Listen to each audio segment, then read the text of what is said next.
Hey, it's Mel from Rap Rankings. To hear the full episode this clip comes from and all of the other episodes, check the link in the description, stop by raprankings.com, or search Rap Rankings on your favorite podcast platform.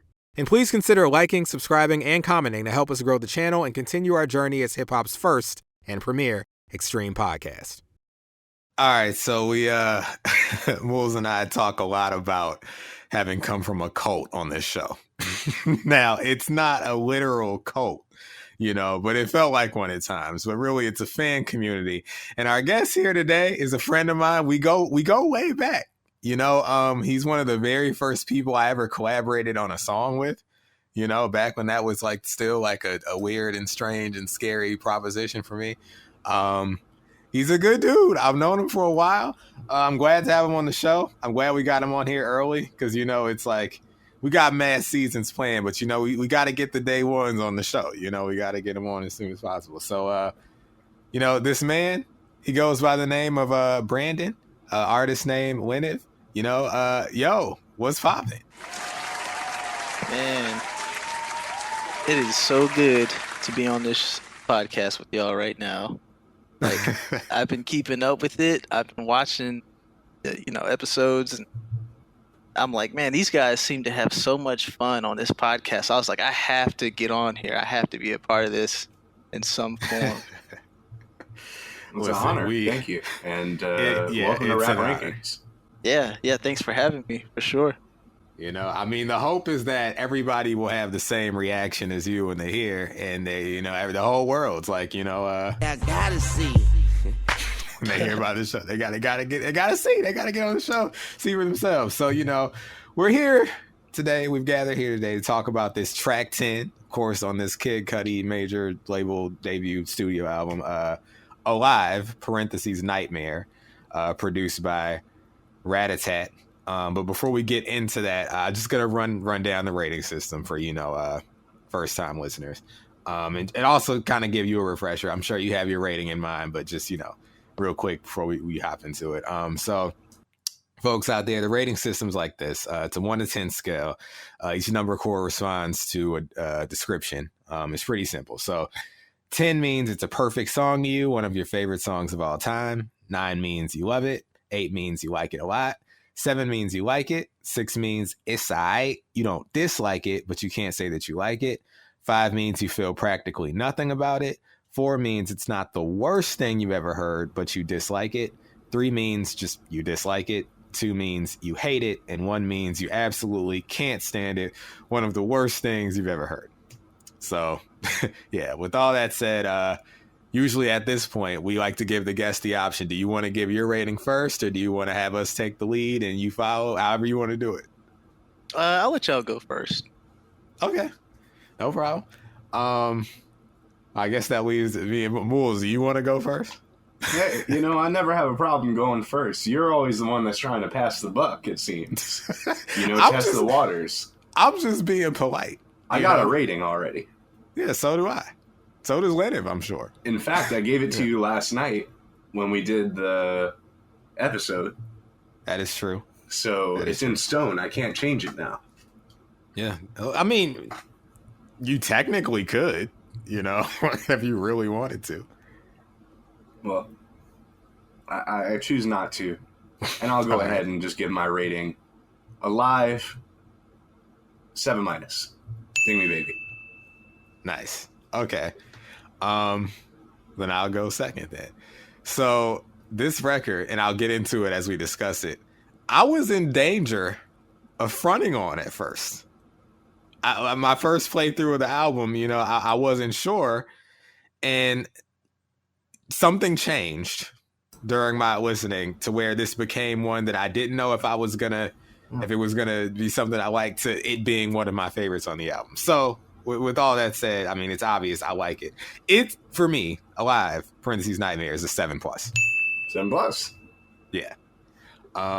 So that leaves Lenev, Brandon. So how you feeling about this record? Okay, so first I need to ask this question. The minuses and the pluses, how does that How does Right, that? right. Okay, yeah. I keep forgetting to tell them about that. Yeah, so basically, they don't have any statistical value. Like, it doesn't change the number, but the pluses and minuses are another way of saying, like, a 7 plus is like a strong 7, or a 7 minus is like a light 7. Or it's the idea that, like, maybe one day this could climb up to an 8 if it's a 7 plus, or if it's 7 minus, it might drop to like a 6 plus. So yeah, it's just like a little wiggle room for you to, like, you know, make it more defined, I suppose. But the number is still the number. Okay, so basically 7 plus is you like it, and it could have potential to like it even more. Yes. Yes. Okay. Okay, so I'll just give my original score. My original score was a 7. Okay. Wow, we Look all at got that, 3 sevens. 7s. Yo, is 7 this minus? the first time we got a 7 minus, a 7 plus, and a flat 7? No, we did it once All before. all is good in the world. That's balance right there. That's Everything- balance. Yeah. It is balance. So we all like Alive, which is good. Yes.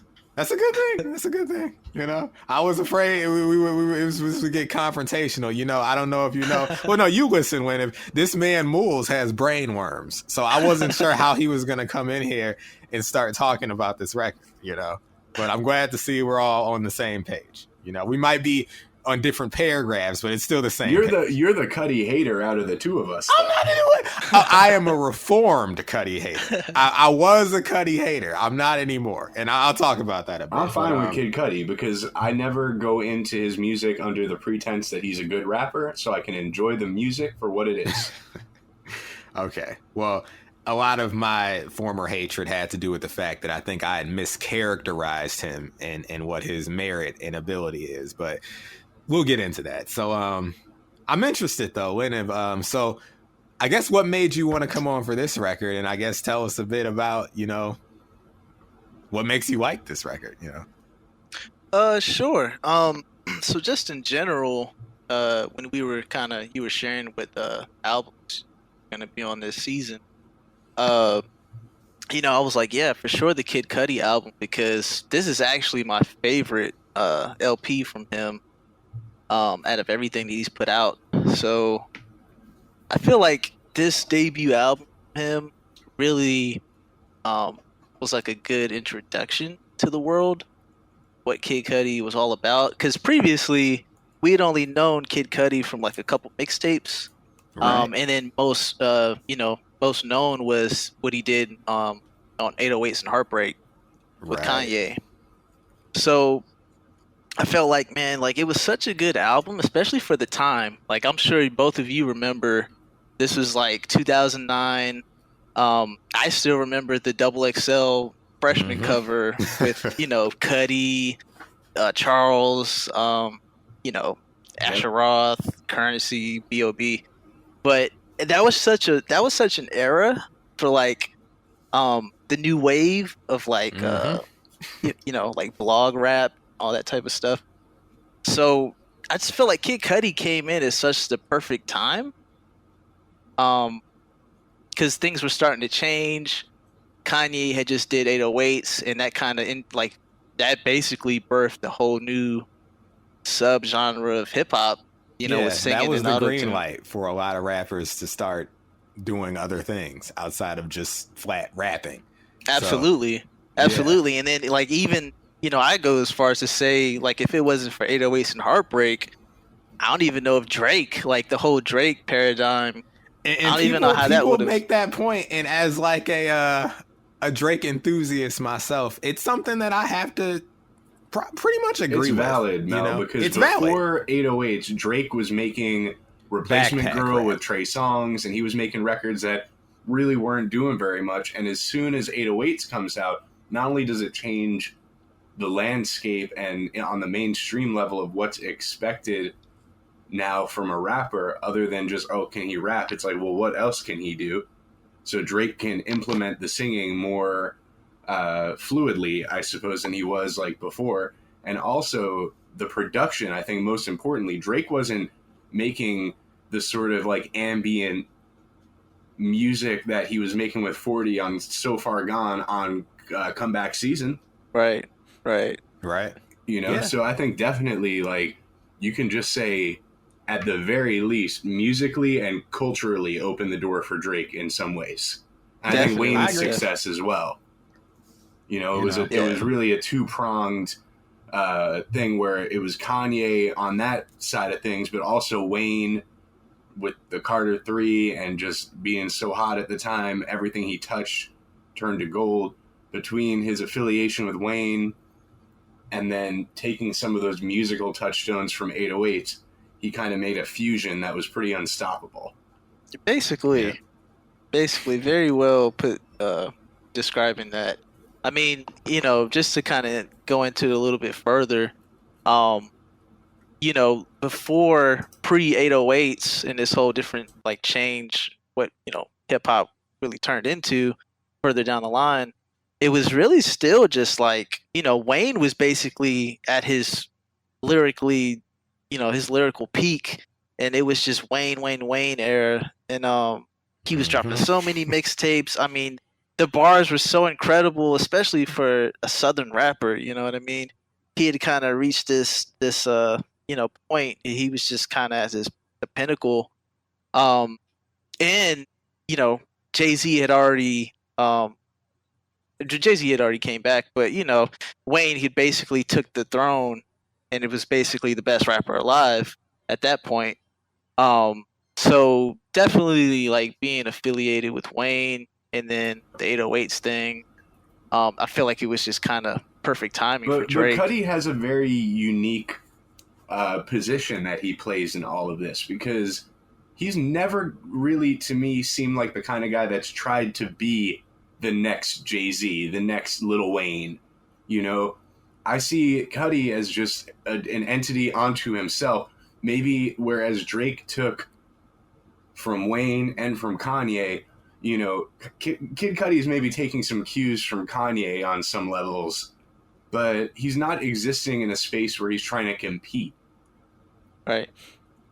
Yeah. And I mean, and I think that contributes to the direct appeal of his music, because as hip hop has expanded as a result of that era, a lot of the newer rappers you were here, their whole goal isn't to be the best rapper alive anymore. You know, like, I know when I started rapping in 07, you know, because of Wayne's influence, it's like, it was very much a competitive thing. It's like, oh, I gotta be a great rapper. I can't let anyone out rap me. Like, I gotta bar out every time. Now it's just about, like, who can make the best records, which I also respect. That's a game all to itself. That's not easy to play, but yeah, the priorities have shifted, and that's partially a result of people like Kid Cudi, who, like you said, never came in trying to be the best rapper.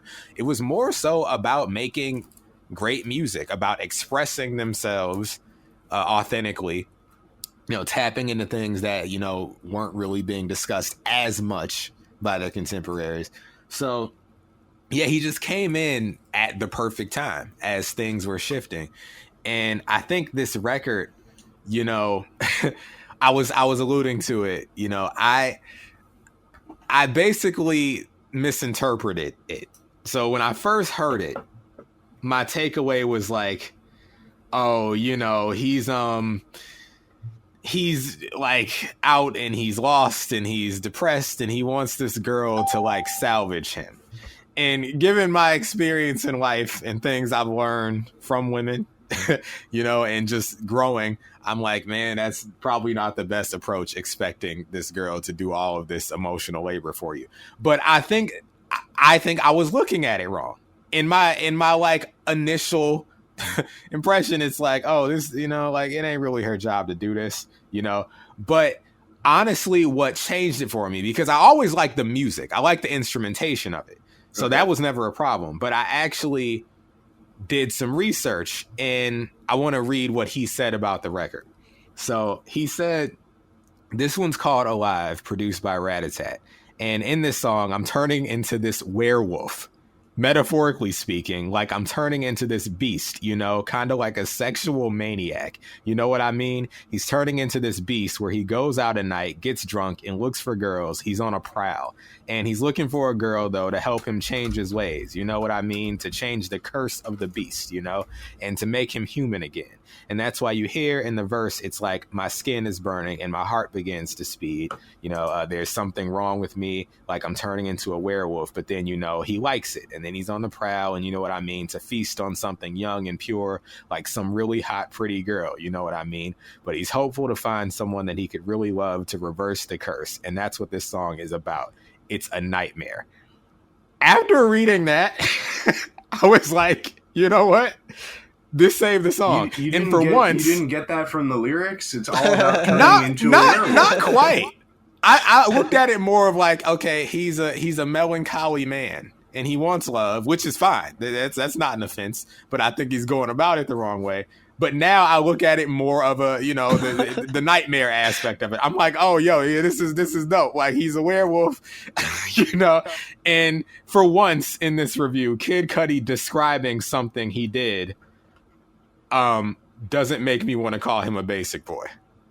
Because so far on the album, when he describes his songs, I'm like, oh no, like, I just please never attempt to describe what you were doing and just let the song exist. But this time he actually saved the song through his description. So as I listened to it a few more times, I was like, you know what? I love this concept and I can relate, you know, and I don't have to relate to like a record, but once I found that angle, okay, you know, it changed everything. And here's the thing. They said to me, Mel, you lying, you capping, you just got shook because you didn't want to not like a song that a guest was coming on for. And you know what I said to them? I said, shut up. Okay, I would never lie. Okay, I want to tell you, Brandon, I thought I was like, man, he's coming in, I assume he likes the song if he wants to come in for it. I hate that for him to have to hear this 6+ that I'm gonna give it, but things changed. It's a 7+. Listen, musically, the music is on like stadium status, you know, that Kanye stuff. And you know what this makes you feel like reading that synopsis? This is very much no Moulz. This is stadium status. This is indie rock, Mel. It's Rat-a-tat. No, listen, you ain't never been in no stadium. This is like on the hunt type of like music. Like you can actually, I get that vibe from it. You know, it's got the guitar in there, so it's got that. You know, it's also got that electric type of feel that Rat-a-tat brings. So, oh yeah, it's definitely like, you know, I like the song since the first time I heard it. see, you got that. See, you a real Kid Cudi fan. You know, he's been. Let me tell you, Brandon, Cudi's been looking at me with a side eye this whole review. And he knows about you. He knows about your unchill ways.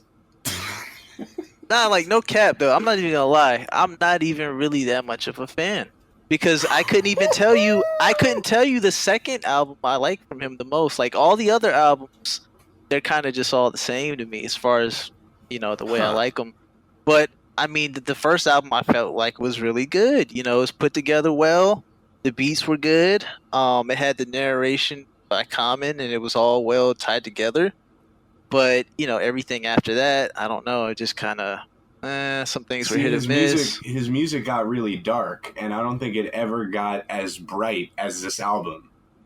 And there's some dark stuff on this album, too. But musically, I don't think it ever went back to the place that this album is. So I could understand someone not really connecting with. Plus, he was dealing with a lot of drug problems after this album. Life started getting pretty difficult for Kid Cudi.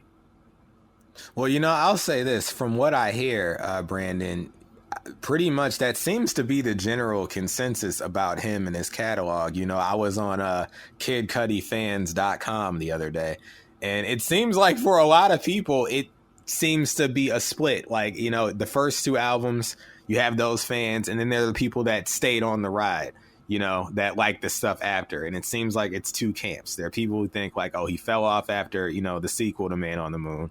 And then there are people that think he continued to make good stuff. I've never heard anything past Man on the Moon 2, so I actually can't weigh in on that. I'm actually interested in hearing, like, Indie Cut and Wizard and Speed and Bullets. I have like I'm willing to check all that stuff out now because, you know, in sitting down and listening to this album, I came to the conclusion that like, yeah, I've been unfair to Kid Cudi for a decade because there's good stuff, Mel, on every album he's ever put out. There's good stuff. I just can't say wholeheartedly there is a project that you would like as much as this one. Okay. Right. Well, I'm willing to find out now, you know. I do think you should give part 2 another shot, the deluxe edition. Well, from what I remember when you had me listen to it a couple years ago, I kind of had not the impression that I got with this album, but it was more like, okay, this isn't as bad as I thought it was going to be as a Kid Cudi hater. But I was kind of like, I don't know if I ever want to listen to this again, but a lot can change in 2 years. I did not like that album, man. I really did not. And I was disappointed in that second one. Wow.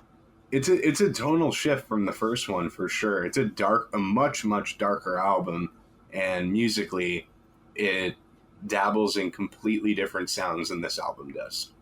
Are we allowed to curse? Of course. Absolutely. Man, look, man, the drugs explain it, because that album was like some ass compared to his first album. I'm just being honest. Like, I'm not trying to, like, I agree with him. I agree with Moulz. I agree that it was a darker album, and it definitely, you know, the drugs and everything in his personal life. But musically, I just did not like it. Like, I was like, man, what happened? I don't agree. I do like the second album, but I could see why, you know, and I can see why his fans, not the ones that like everything he puts out, but his fans that he gained off of A Kid Named Cudi and this album, you know, feel this way towards the rest of his catalog, and they kind of want him to come back to this, you know, version of himself that I don't think that we've seen ever since. I don't even remember what the singles were for, you know, that album. I don't even remember. I know it was like a featuring Kanye, and it was like a cheesy type of song. Oh, yeah. Erase Me. I don't like that song. It was... There was that, I think, like Rev of Ev or something like that. I don't know. Yeah, it was Erase Me with Kanye. Okay. And apparently Mr. Rager was the second. Mr. Rager. I love a good Mr. Rager. You know, I disagree with you about the music here on this song. It's the one like thing... this music on Alive? Not really. It's the one thing that makes me kind of not like the song. I like the chorus. I think the verses are good. Like, I like his cadence and delivery on it. The third verse reminds me of Rapture by Blondie, like very old school sounding verse. Okay. He just sounds like 80s delivery on his rapping on the third verse here. I love the concept. You know, I'm a horror man, so I love a good werewolf song. Musically, though, I disagree. This is indie rock. This isn't stadium status. U2 would never do something like this. And oh, come on, the thumping drums, man. You mean the drum programming from a stock kit? Oh, come on! Listen, the drums and got rat-a-tat, bro. That's you gotta love that, like womp. This womp is like synth. Stereo Gum, Brooklyn vegan pitchfork bait if I've ever seen it. New age bullshit. I stamp it with the new here age he goes. bullshit. I told you he's got brain worms. You never know when they're gonna come out. And hey, I like this. This is good. Like the guitars and shit. Like, I didn't like it on Pursuit of Happiness. I don't want MGMT and Rat-a-Tat on a rap album. If I want to hear that kind of shit, I'll go and listen. I'll listen to indie rock. I do things with purpose and intention. He doesn't like the experimentation of it. I think that's he's usually Moulz is pretty averse to the incorporation of those elements, which I understand, but when they work, they work. I think it works here. I'll tell you why I'm averse to it. Because I can listen to actual indie rock if I want to listen to indie rock. I can listen to actual... I understand. You know, like, I'm just saying. I think it was... I can listen to classic rock if I want to hear classic rock. I don't want to hear this shit in my rap. Rap is its own thing. It's great on its own. Like, we don't... And I've always thought of it as this, like, this big play to try to get people you just like take rap more seriously. Like, look. Well, yeah, have, that's like, the icky side like, of it. It's like I hate that. There are a lot of people who think that needs to be incorporated for rap to be valid. And that's not to say there aren't rap is art by itself. Bro, we're 10, what are we, 10, 11 songs into this album? I've liked a bunch of songs already. So clearly it's not just a matter of like, oh, he's not rapping, or oh, he didn't spit any great lyrics on this song, so I don't like it. I actually think Cudi's fine on here. Musically, I'm not so much into this one. And, you know, part of my issue with Rat-a-Tat is everything they've ever produced sounds exactly like this. With this, like, well, listen, aren't you the Tempo Man? This is very energetic. It's this danceable. Isn't Tempo Man. No. Oh, Tempo Man is Heart of a Lion. Here you go. I can't figure you out. You're supposed to be the Tempo Man, but when it's time to dance, you're sitting in the corner. You know, I'm not feeling the music. And and you're talking about stadium status. We know about you. You haven't left the house. Listen, well, he's a guy for me, you know. Kid Cudi is the emo boy, and let me tell you, I'm glad you're here because you would understand this. Moulz would big too, reputation. Like, don't be besmirching the name of stadium status. listen. Look, Taylor Swift reputation is great, but we talking about Kid Cudi right now. And here's the thing, Brandon, I want to say, because you mentioned those 2 mixtapes earlier that or like the however many it was that he made before this album. I recall downloading A Kid Named Cudi, and I enjoyed a bit of it, and I was like, okay, this guy's cool. And I was pretty much fine with Kid Cudi, but I think, you know, a lot of the narrative has been like, oh, Kid Cudi has saved my life. Kid Cudi is this emotional guy who makes important, impactful music for people who deal with things like this. And I came to a realization that for as much grief as I gave people for that view and seeming to be so moved by a guy who I thought was pretty surface level, the thing is, I had my own Kid Cudi, and that's probably why I didn't need Kid Cudi. And my Kid Cudi was Charles Hamilton. Yeah, you know? So, like, bro, I really should not have done that. Listen, don't get me started. Charles has conveyed emotions that Kid Cudi has never felt. Well, yeah. Yeah. All right. I'm sorry, but Charles has a range of emotion if you want to talk about emo rap that's just not touched on. Oh, for sure. Music. You know, I agree, but I think I was unfair to disqualify Kid Cudi. So I'll say this: who's the better songwriter? Kid Cudi. Who's the better rapper? Charles. Boom. There you go. Yeah, like hands down, the better rapper. You know, but you know, like I said, I had him pegged wrong. Like, to me, Cudi's appeal is that he has a great grasp of melody and songwriting.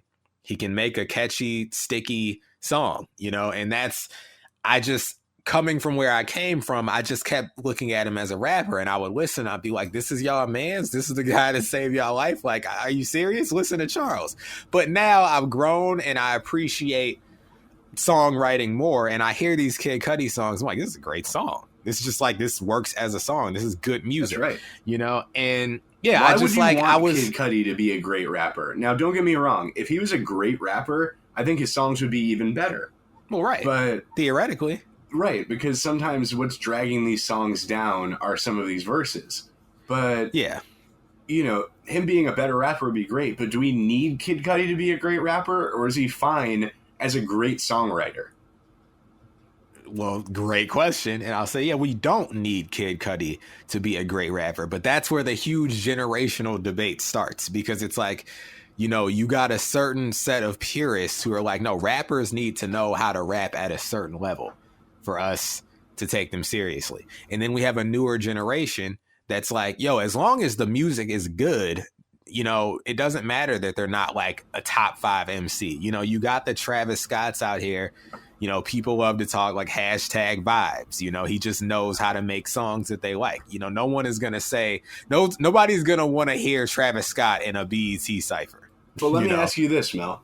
Would Kid Cudi be better off not being a rapper? Would he be better off being like Post Malone, who has rap influences, rap who's aesthetics? Like marketed as a rapper, but has never really spat a verse? Exactly. Yeah. Like, maybe he was packaged spitting verses incorrectly. Who knows? You know, Like, Yeah, you guys why are bringing can't all up the verses really- be like sing-songy? Yeah, you guys are bringing up really interesting points because you know, we were talking about the shift, you know, the 808 shift when everybody Yep. started using auto-tune. I'll just refer to it as the shift. I guess that'll just be like a good Yeah. term. I like that. But yeah, I mean, like, you know, there's certain artists that whenever something changes and there's like a subgenre of whatever, music, a certain type of music, there's always the first artist, like the first batch, the first wave that kind of just do that. And then they don't always get, like, you know what I mean? Like, you know, years later, somebody else might do the same exact thing. And Exactly. then they're the ones that blow up off. So, you know, and I'm gonna like take it way back. So, like, you know, just bear with me. But there's a group by the name of PM Dawn. Oh yeah. You know, Set Adrift on Set Memory Adrift Bliss. on Memory Bliss. Yeah. Yeah. So, just to make like a, you know, quick reference to them, they actually came out like during the golden era of hip hop. You know, late 80s, early 90s, mid 90s, and they basically just got like, you know, they like nobody really liked them, but they were doing something else. Yeah, they got. Yeah, I think they got like thrown off a stage. One Yeah, time, yeah. too, I think there was like a altercation with KRS-One. There was some stuff said, and you know, basically KRS ran up on stage and threw him off the stage.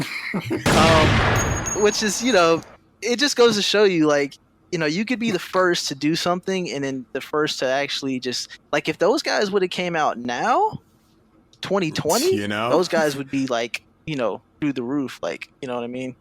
Yeah. But you know, that happens. You know, that happens. I just wanted to touch on that because you guys were talking about you know, Post Malone, and I was like, well, this is a good like comparison. But these guys, you know, they're making good records, but are people going to say, yeah, he's one of the best rappers of all time? Like, are they going to call Kid Cudi one of the best rappers alive, or are they going to call him one of the best artists? Yeah, probably one of the best artists. I mean, Like, when I hear are people talk making about, that, well, that's what I'm asking. You're like, are people making the claim that Kid Cudi is one of the greatest rappers of all time? They are. They just like, to be fair, when I hear people like talk about as a musician, as an artist. Yeah, when I hear people talk about, oh, Cudi saved my life, or Cudi's one of the greatest artists of the generation, they say artists, not rappers. They talk about his music, not so much his lyrical ability or his technique. It's about the music for them. And that's fine, because music is music. We're here to make music, you know? So it's like, that was like really the problem with my whole perspective about Kid Cudi for a long time. You know, and of course, like me comparing him to people like Charles, who are very much in that same lane of, you know, introspective, candid, you know, brutally honest emo rap or alternative rap. Cudi Charles is a rapper, which is all the more reason why I gravitated more towards someone like Charles. I'm saying Cudi's a rapper. At the end of the day, Post Malone, I've never heard him spit a verse before. I guess Wow would be the closest I've ever come to hearing him rap. Okay.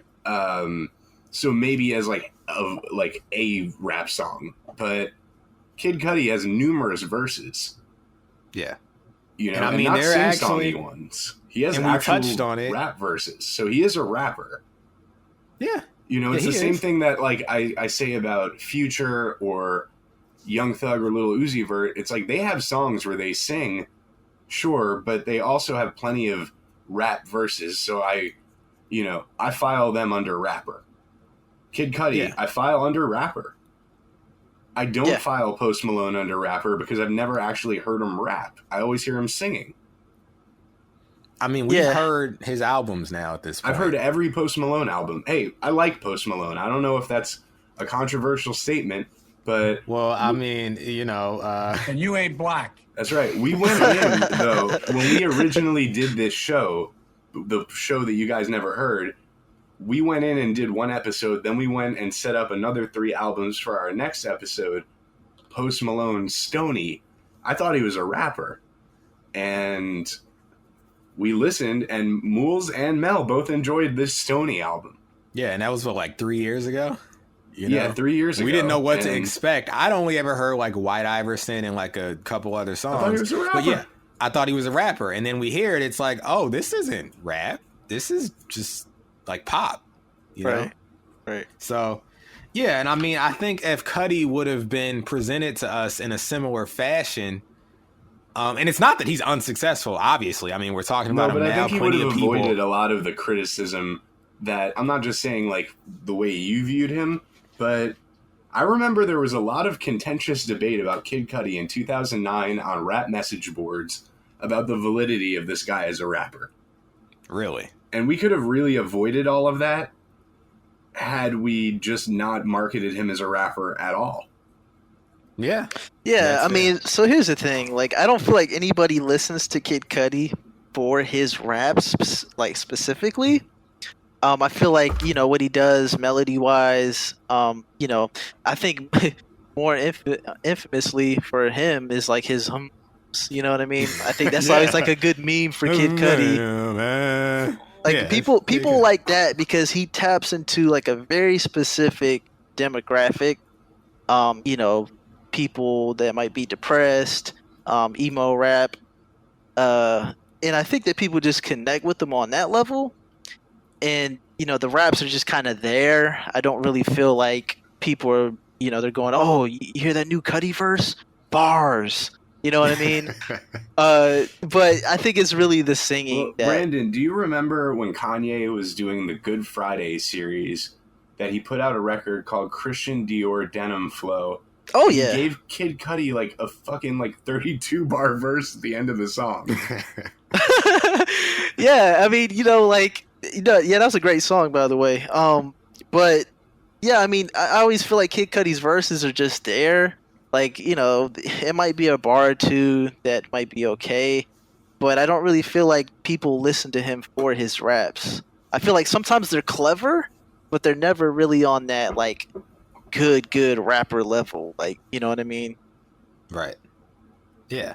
And I mean, well, this song specifically, if you don't mind, like just to talk about the concept of this song, you know, I got to say, you know, given what Kid Cudi suggested this song represents and given, you know, that new perspective and how I interpret the song, listen, I got to say, folks, you know, Freak Man Mel is here. All right. I got 15 Chrome incognito tabs open, you know. And I'm feeling him when he comes on the song, this verse 1, not rapping, you know, doing his sing-songy delivery. You know, I'm feeling strange in the night. I'm not myself. I feel I'm thrown into a fight. Nowhere to run, nowhere to hide. Nothing's right. My skin is burning and my heart begins to speed. There's something going wrong with me. I am changing rapidly. Listen, he says a werewolf, but bro, this is porn music. Okay, he's listen. This is you're alone at night. And you get that thought, and you're like, let me see what's going on the sites, you know? It's, you know, and you don't want to because you don't want to feel pathetic, but your heart starts racing, you know, your skins, you start getting warm. Okay, you gotta, you know, this is why you gotta listen to songs multiple times. I wouldn't have picked up on this if I had just listened once, you know, but I found my angle into this song, and I think this would have been an 8 for me as a teenager. Okay, when I was grappling with constant suppression of hormones, you know. So to continue, I mean, he's just like, I'm a beast in the night. I'm on the prowl while I'm hoping to find some light. A sexy lady who's pure. She has the cure. Hope she can find the man within the beast. I hope she saves me from the curse I have to beat. Hope she figures out a way to save my soul. Yeah, initially I'm thinking, yeah, that ain't her job, you know, but it's not incel music, folks. It's sad man music. It's not like be my therapist, lady. It's more he's Tarzan, like he's a beast, you know, like he needs to be tamed. You know, that's how I interpret it. And when you're in that heat, man, okay, this is you know, I'm a crazy person, but this is how I interpret the song now. This is how I get enjoyment out of it. You know, so they say, okay, Mel, you idiot, you found your angle into the song, but how do you explain verse 3? Because it's not really like verse 1 and verse 2. Easy. Right. It's basically the decision to go out instead of staying in the room and being depressed and touching yourself, even though you know there ain't nothing out there for you because you don't like people. As evidenced by feeling out of place in a room full of people, try and be the same, but you know you're not a sequel. Your fate will be whatever it shall be. Won't fight no more. I'll let these things just be. Listen, it still works in the context of the record. Like, you know, he's sort of You know, you feel me? You gotta feel me. Yeah, nah, I mean, yeah. I gave myself a round of applause for my horny breakdown. You're a sick man, Melvin. Oh, I know. You have mail, by the way. I have mail? Yes. Okay. AOL Moulz here. I'm gonna make a proclamation right here, live on the air. Okay. Kid Cudi stole from Shaw James. Your friend Shy? Yes. Do you want me to play this? Yes. Okay. Pardon us real quick, Brandon. Apparently I have mail, and here's a song that was apparently used as inspiration. It's just flat out stolen, according to Moulz. Absolutely stolen. Produced by Moulz. This man will get produced by Moulz. Look at him. You're supposed to give the guests the floor to plug things. Look at him. He doesn't want to do this show. This is a long con for him. All right, he's trying to get back in the game. Give me a break. I'm not. It's the real. All right. Well, here we go. I'll play a bit of this.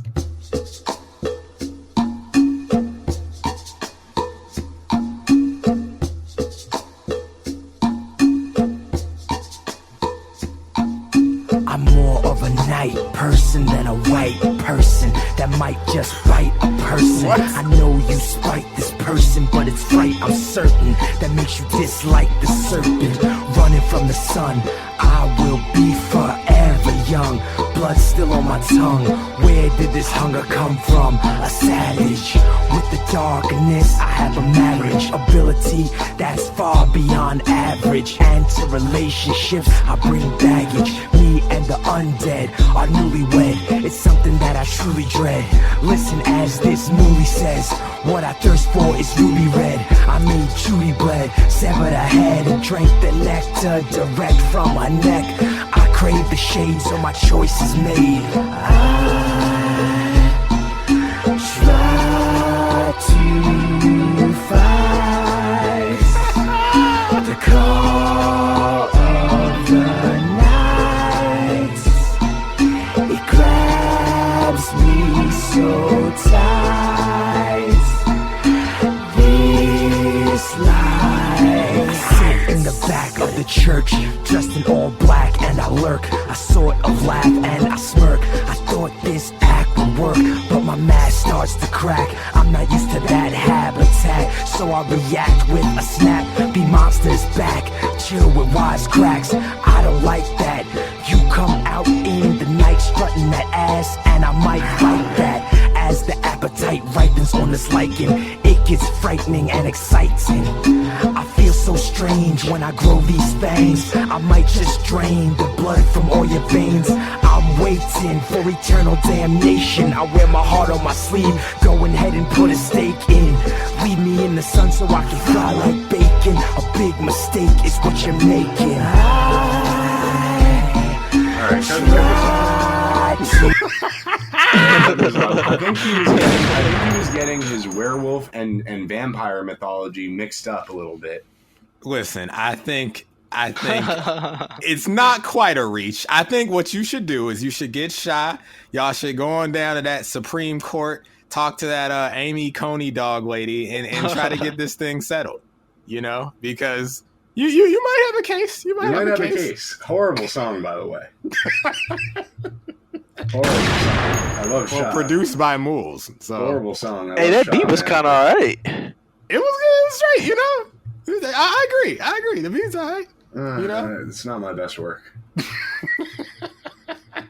He's being humble, folks. But yeah, you know, this record, I'll say, you know, it was almost in danger of just being, you know, misjudged. So I'm glad that when we do these reviews, I'm living with this album for like a week, you know, right. And yeah, it went from like a 6+ to a 7+, might even be an 8 one day. You know, I found my way to appreciate the song, but just even if I didn't find that, I think it eventually would have gone up to a 7 because musically, I think it's very solid. Look at that. Mel's in his Cudi zone. Well, yeah, that's kind of been my story about this whole album. I found myself in the Cudi zone, and I'm like, you know what? I was mean to this guy unjustly. You know, so, but yeah, this album pretty much at large. I kind of want to ask you, Brandon, and we'll jump around, you know, because I'm sure there's a bunch you can say about the album. I want to know, we got to settle this because we've already done this at this point in the review. Do you like the song My World? I do. Thank you. You hear that, Moulz? You big dummy? Okay? He likes My World. Brandon, I got a question. I do like that song. Yes. What do you think of the song Heart of a Lion? I like it. Oh, man. That's what I'm talking about. Give me some Kevin Gates. There we go. I like both of the songs. Okay. Well, now let's see. Tiebreaker. What did you think about Enter Galactic? You know, this is an interesting one. When the album first came out, I liked the song. Now I don't really like the song. I think it aged badly. That's right. Hit it. That's my man, Brandon. All right, I guess I'm alone here. I mean, listen. It's got his little bop to it. Like, it's a little type of boppy type of song. But now, like, things started to sound a certain way when you first hear them. But then as time goes on, you're like, man, that is. No, you're right. You're right. It's ridiculous. It's a ridiculous record. But I acknowledge that.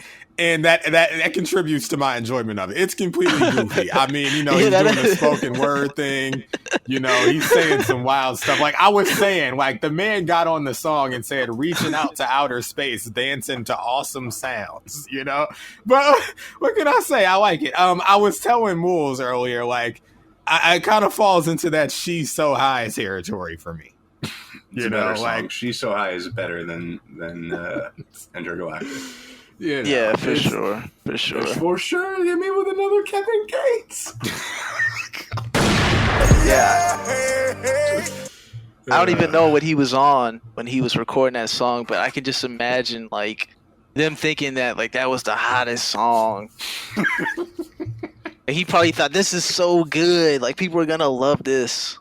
And then you gotta beg the record label to let you keep it on the album. Then you gotta beg Kanye to let you leave it on the album, because I bet you Kanye had a lot of oversight on his debut album. I'm sure. I can only imagine. I can definitely see that phone call and Kanye, but see, Kanye's such a wacko. He probably wanted it for his own album or something because he's wild like that. So he was probably telling Cudi like, "Yo, fam, I think you should take that Intergalactic record off. I don't know if it vibes with the rest of the album." And then he hangs up and he turns to Amber Rose like, "Yo, I told Cudi he should get rid of the song. I want the song. I want it for my album." You know, I could see it happening that way. Kanye is strange like that, you know. But he learned from his mentor. Jay-Z do be taking songs from people. So many songs. Oh yeah, for sure. We learned last season that he's a perpetual song. And basically like stealer. 9 times out of 10, whatever he wants, he basically gets. So it's like, fuck you. Yeah, it's pretty ridiculous, Brandon. Like this man, he'll just be in the studio, somebody will play something, and he'll be like, "Yo, I want that," and they're just like, "But it's mine." He's like, "Nah, but you should give it to me because I'm Hove," and they just they do it.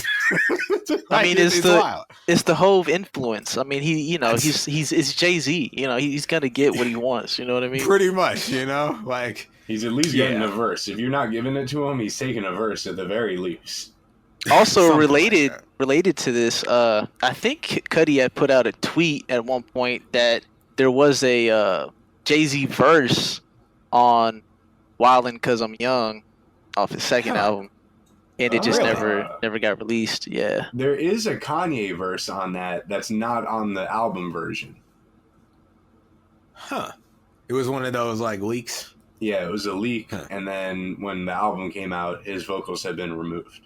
Ah, man. You know who's a big fan of that Man on the Moon Part 2? Who's that? Danny Brown.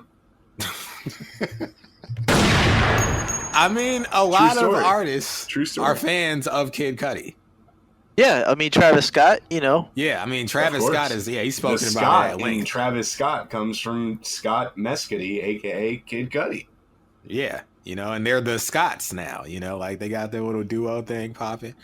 You know, and I must say, like listening to this album for the first time, you know, and getting ready to do this review, I see. Like, I understand now how people can be, how they would be so influenced by this, because to bring it back again, this coming out in 2009 at the, the advent of the shift, this was probably revolutionary for a lot of people. It was like a revelation, I could see how this would change things for a lot of people. So, I'm glad. I hate that I'm late, but it was my own fault. I didn't. No one was making me front on Cudi. I was doing it because I was being a goof. But there was so much Charles Hamilton music. I mean, you probably were just all so much backlogging all the Charles music. I mean, yeah, it's just, I mean, it's and the funny thing now is, like, it was a good time. That was a good time. It was a good time, It was a good time. Like, I was actually saying, I guess I'll ask you too, because I've asked Moulz. What year or what period would you say you left the quote unquote cult? Like, when did you kind of transition from being like a big Charles fan to just kind of like falling back a bit? Because I know for me, it was pretty much I would say the end of 2012 is when I started kind of transitioning out of being a full-on stan. And then by the end of 2014, I was no longer a stan anymore. I was just like, and that's not to say I don't, appreciate him anymore. I still go back and listen to things occasionally, but like, you know how it was. So yeah, I'm interested. I think I'm gonna like go on a tour and ask all of the old, star chasers. Like, so when do you feel like that moment came for you where it's like, okay, I'm not enjoying this as much, or, I think the moment for me was when that I mean, this was a gradual thing, by the way, because I want to say what was it? This Perfect Life, when that came out, when that finally got leaked. Really? I know, not around that time, but I think that was the last project from him that I really enjoyed. I think I can't really remember because it was all like, it's all fuzzy because it was so much music coming out. It was so much, yeah. It was so much music. So maybe it was a few projects after that I still liked, but the moment for me when I just kind of was like, nah, this guy. I know what you're about to say. I feel like it was the incident. With Gary? No, I remember that guy, but no, the incident when he didn't he go to jail because he hit a cop or something? Yeah. Yeah, and then he was like in a some sort of facility. He was in the mental hospital. They were bouncing him around for like 9 months. That was when I was like, you know what, this is just like, because you gotta think, like, I was looking at him as if like he was supposed to be where Drake was. Like, I was looking at this guy, like, I was like, he should be higher up than where he was. And I was just kind of like, well, things kind of, like, you could see it. You could see it in real time. Like, each project after This Perfect Life and when he got subsequently dropped from Interscope, the quality was like, things, you could tell something was kind of off and it wasn't the same anymore. Not to say that they weren't good projects, he's done incredible things with like a limited amount of resources, but it just, I don't know, he was kind of losing me, and I never really understood a lot of his blogging style. He definitely was in his own world, and I just felt like it was just too much for me to understand. Well, and I was just like, you're not. You shouldn't feel bad about that at all. Honestly, if you should feel good that I feel like you got out the time that like most people with like common sense should have probably. Well, here's the thing, Brandon. I mean, he's a literally diagnosed, paranoid schizophrenic. So that informs a lot of the things that he does, whether it's blogging or the songs he's made, So if you find it hard to follow, that's probably a sign that you're not suffering from paranoid schizophrenia, but of course he's an interesting case. And I think really you talk about him going to jail. That was a big moment because that, I feel like, splintered his catalog off into two separate camps, kind of like Cudi, in that pre-jail, most of that stuff is written material he was writing. Most everything post-jail has been freestyle. 90% or more. I would say, 97%, 7% probably.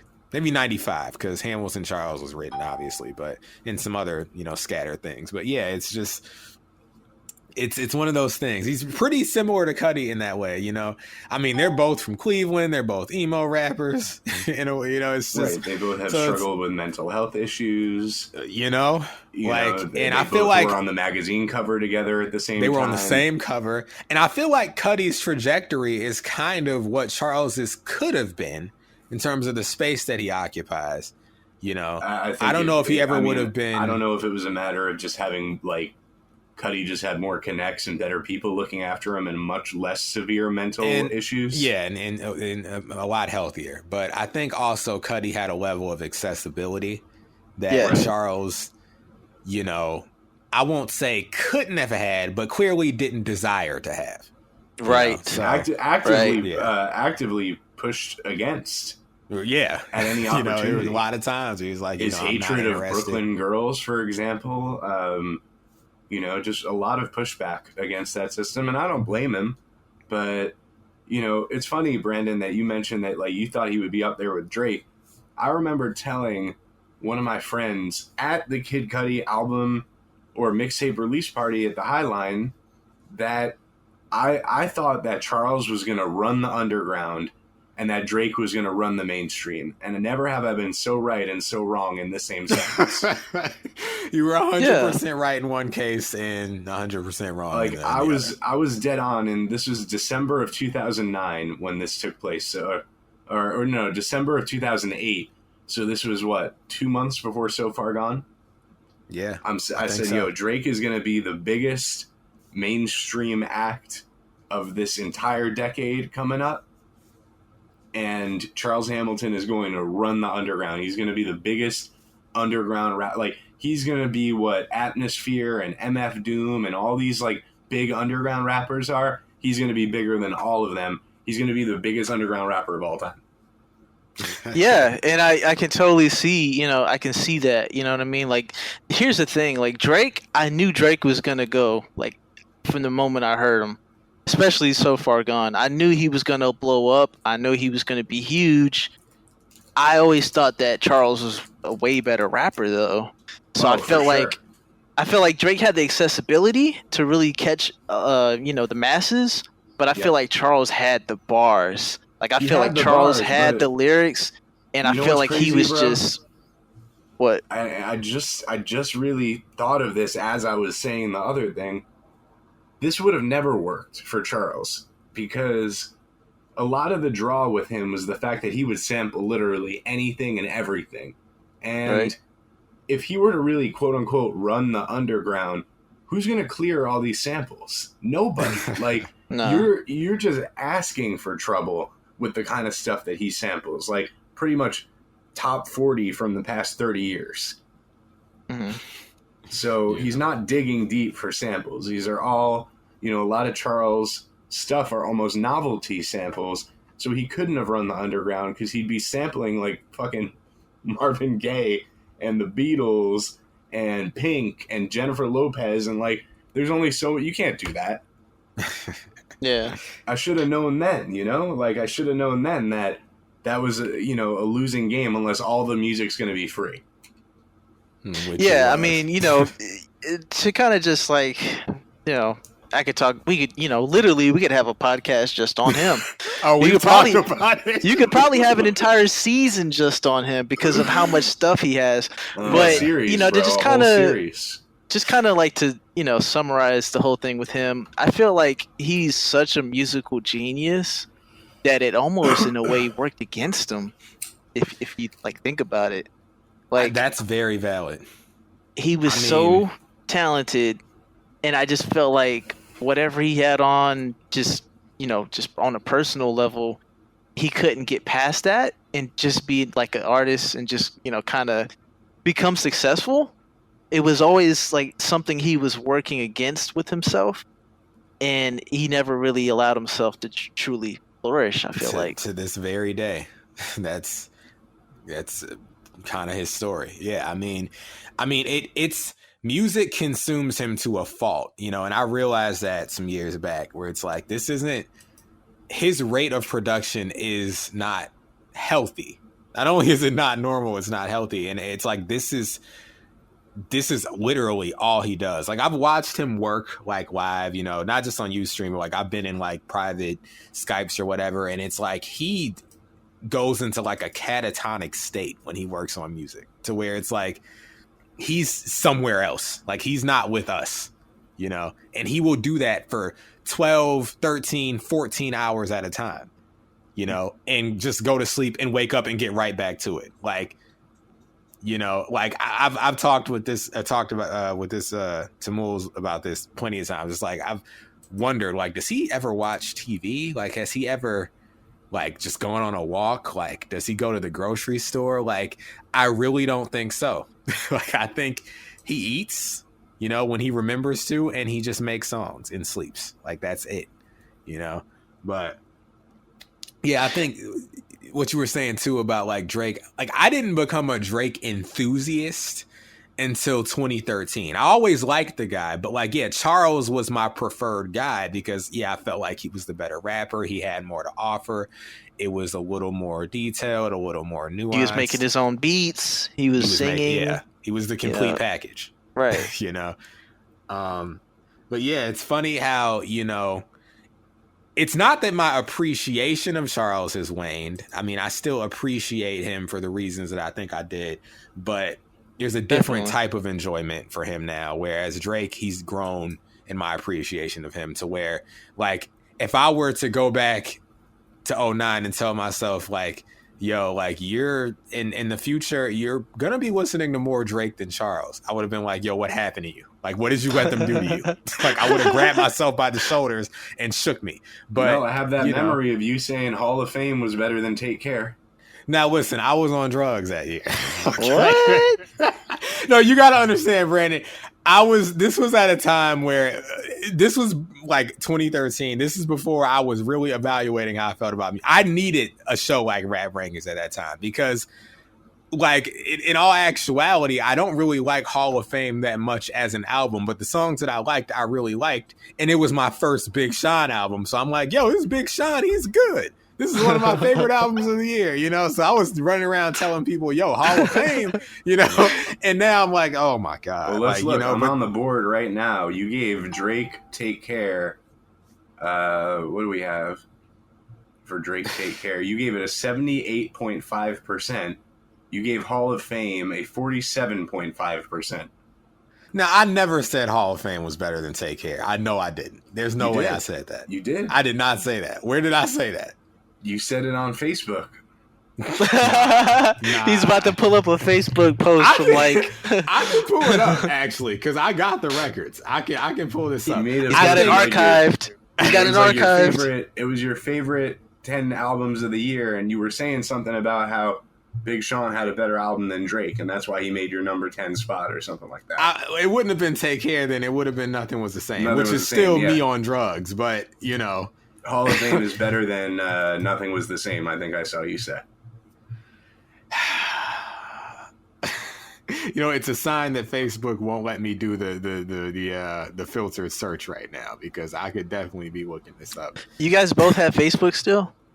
Yeah, I'm rarely on there, but I'm on there. I go on once a week to post the newest episode of the show, which some weeks I even forget to do that, and then I'm in a couple private Facebook groups for buying and selling action figures and Blu-rays because I'm a okay. No, that's good. 33-year-old loser. No, yo, get your money, man. Get your money. I'm not hating on that part at all. I just don't like Zuckerberg and all that, but that's a whole other Listen, thing. I don't believe he's human, but that's not for this show. Yeah, that's neither here nor there, but yeah, that's for conspiracy rankings. You know, whenever we decide to do conspiracy rankings. With our pilot episode, right. Zuckerberg is an android. If you guys do conspiracy rankings, I have to be the third host, okay? Oh, listen, we'll have you on there, no doubt. I'll tell you, though, Brandon, it's only happening if we get canceled from doing rap rankings and we have to move deeper into the subcultures. Well, it might happen with my Illmatic takes and all the other things that have surely offended the hip-hop community. I'm sorry. I got to tell my truth. You know, Look, if we get have canceled, cheese we'll start. rankings and conspiracy rankings on deck. So Yeah, we got a bunch of different ranking shows we can pivot into. But yeah, you know, I wanted to ask too. You know, what else?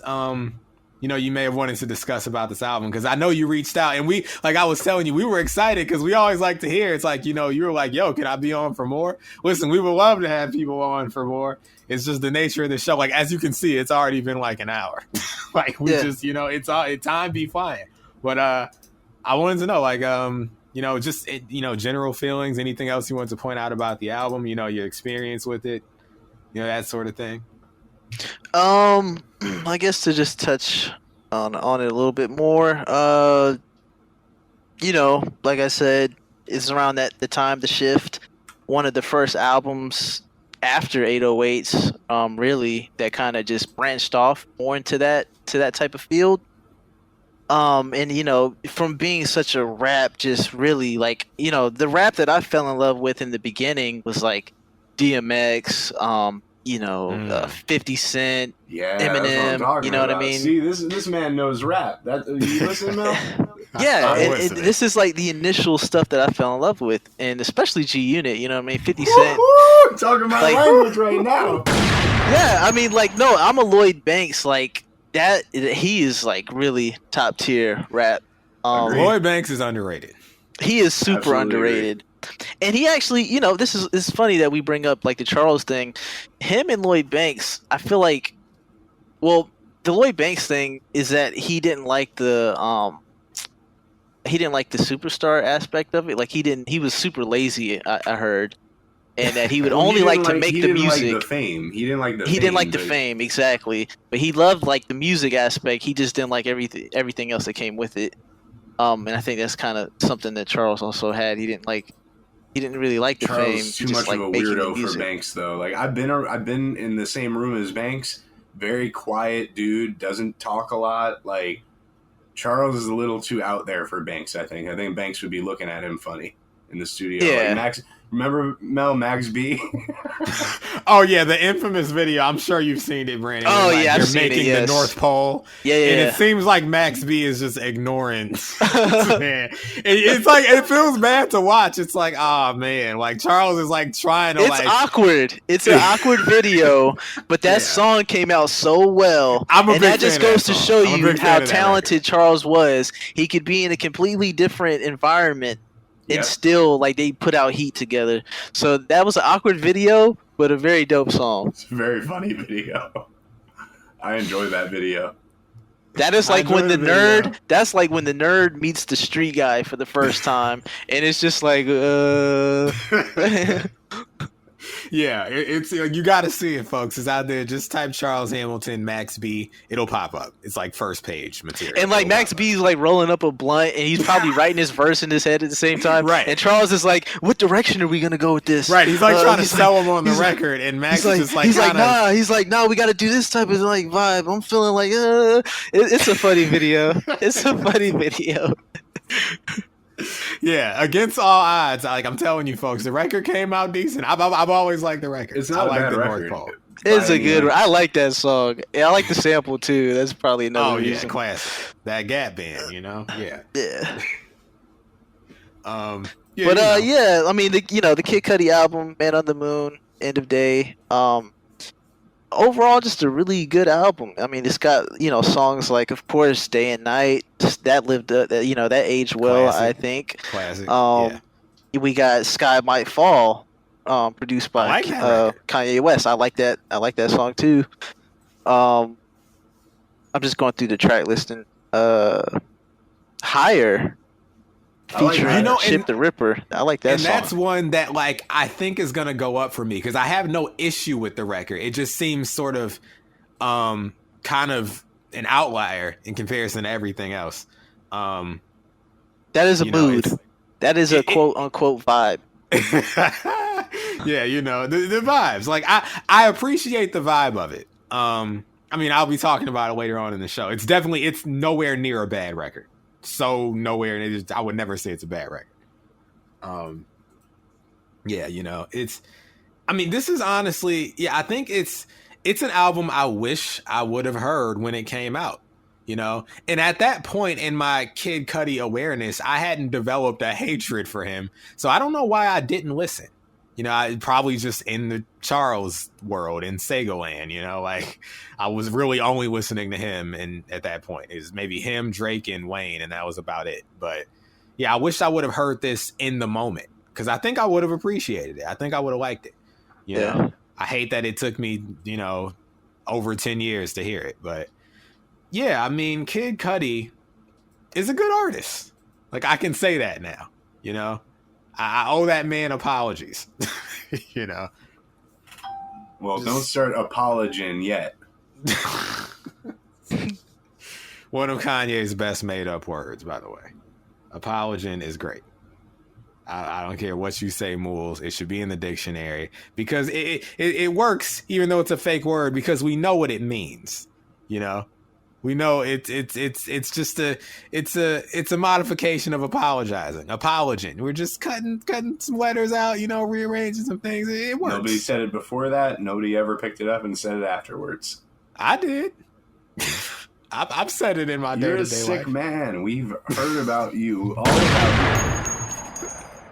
Well, you know, yeah. I mean, this man talking about being in heat, and then he wants to lecture me.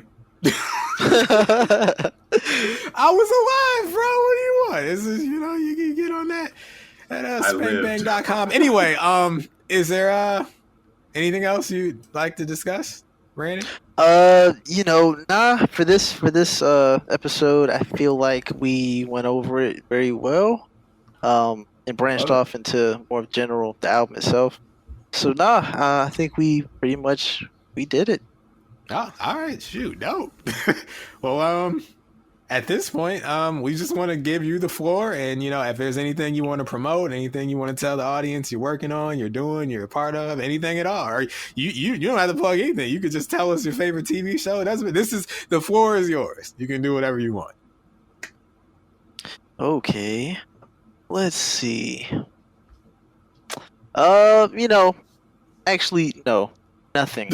Just a regular guy. I'm not going to use this opportunity to promote anything. If you want, at Lyniv, LYNIV, Instagram. I post, like, you know, selfies like any other person on there. But, you know, pictures of my dog. But other than I've seen the pictures. They're good pictures, folks. Follow. I love it. I love. Other than that, you know, we just have, you know, normal everyday people on the show who love music. I mean, I have a SoundCloud, soundcloud.com/Brandon LYNIV. Lyniv is not a whack rapper. I've done a song with him, actually. You know, I mentioned at the top of the show, but you know, like Lyniv is not whack. I'm putting it here on the show. You know, so check him out if you want to. We haven't had a whack rapper on the show yet. And we don't plan on it. So Kid Cudi, you can't come on Rap Rankings, but we can review you. But yeah, I mean, listen, check the man out. You know, follow him on Instagram. Go to the SoundCloud. Like I say, he's a cool guy. We go way back. You know, yeah. Listen, the cult connects. Listen, we gotta stick together. It's lit, you know. It's lit, you know. All right. Wait, hit me with a "he's nice" before we get out of here. We bringing that drop in. Okay, I guess I'll hit you with that drop. Brand new drop from the new Busta Rhymes album, in which Q-Tip says he's nice in the most monotone way possible. Here it is. He's nice. So there you go. I appreciate it, man. Yeah, no problem. Yeah, well, you know, Brandon, of course, you're welcome back anytime. It's been a pleasure.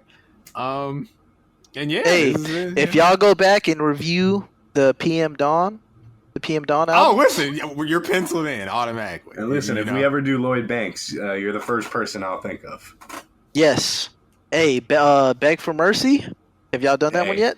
Hey, we haven't. I'm looking forward to it though. I have it on record. It's coming within the first 14 seasons. Okay. Beg for Mercy or Terminate on Sight. Actually, I'm like a big that one as well. listen. Let's not go TOS right now on these people, okay? Bro, Bro, mixtapes, Lloyd Banks. Oh What my is God, it? The listen. 5 or Better series? Come on, Five or I can Better. I'm a Lloyd Banks guy. People don't know this about me. Listen, Listen, Rap the Rankings Five are exclusive. Better. You know, the Y'all Mo ain't know Money that in the about Bank him. series. Okay. And let's not even. I can even do the Tony Ayo mixtapes. So let's not even go there. Oh no, you lost me there. You had me in the first half. I got I'm not gonna lie. Guru. Okay. I don't know about all that now. I think there was only a couple songs from his debut album I like. Thoughts of a Predicate Felon. But other than he that, leveled up. I'm gonna make you a mix of the best Tony Ayo from after people stopped dogging on Tony Ayo. He discovered Lil B. He discovered Danny Brown. He discovered a and lot he of people. stole the John Cena hand dance thing.